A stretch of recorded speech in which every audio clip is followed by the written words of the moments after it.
Baraza la wazee wa jamii ya Bukusu limewataka viongozi wa kisiasa kote nchini kupunguza joto la kisiasa, likionya kuwa kuendelea kwa matamshi makali kunaweza kulitumbukiza taifa katika machafuko iwapo hayatazuiwa mapema.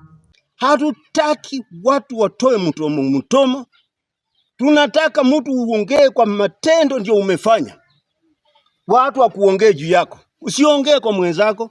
Sisi nakataa. Hata kama serikali kuu, hata president. Umetumwa wewe ni kama mtoto. Watu hawa ndio wanakufanya wewe unakuwa president. Jambo ikija usiwe rais kuongea. Think before you leap.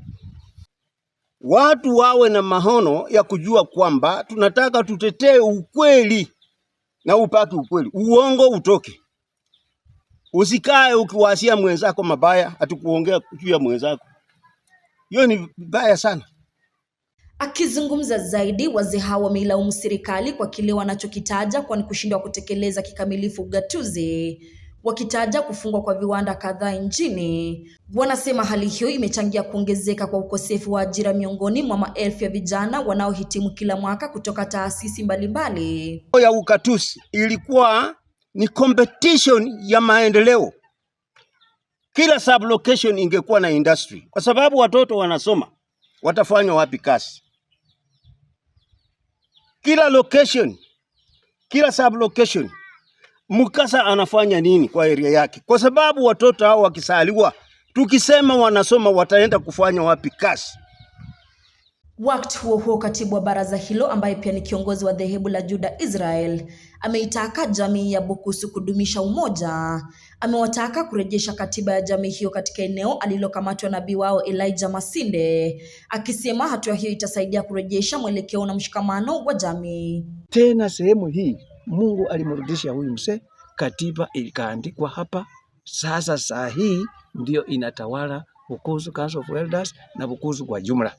Ninawauliza Bukusu wote kuja sehemu hii mpate kile ambacho saa hii kinaendelea, na neno lenyewe lipo, halipanduki, lipo.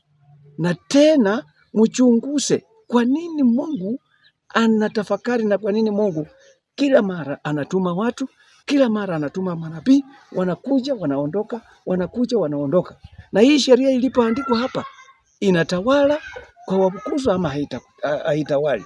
Na ninaitisha tu mahali mlipo, leteni katiba tena ikatulie mahali patakatifu, mtapata mwelekeo. Kwa upande wake, kiongozi wa kiroho wa muungano unaojumuisha jamii ya Sabaot, Bukusu na Teso amepongeza jukumu la muungano huo katika kueneza amani miongoni mwa jamii zinazoishi eneo la Mlima Elgon. Amewaomba wadhamini kuunga mkono juhudi za kuimarisha amani taifa linapojiandaa kuelekea uchaguzi wa mwaka wa 2027. Tumeona hizi kabila tatu, ikiwa kuna mahali yoyote kuna kitu inataka kutogesea, Mzee Bernard chairman anatuita, spiritual leader sisi wa kanisa tunajiita, wale watu wengine wote tunajiita, na tunasema kwa sauti moja. Na from 2013 mpaka 2025 tumekuwa tukitembea tukitumia tu mifuko yetu, hakuna mtu ambaye ametusponsor. Viongozi hao wamesisitiza kwa mazungumzo ya kudumu, umoja na heshima kwa michakato ya kidemokrasia ni nguzo muhimu katika kulinda amani na utulivu wa taifa, hususan shughuli za kisiasa zinapoanza kushika kasi kuelekea uchaguzi mkuu ujao. Nikiripotia mtazamo wa Dira Runinga ya Tandao, jina langu ni Florence Simiyu.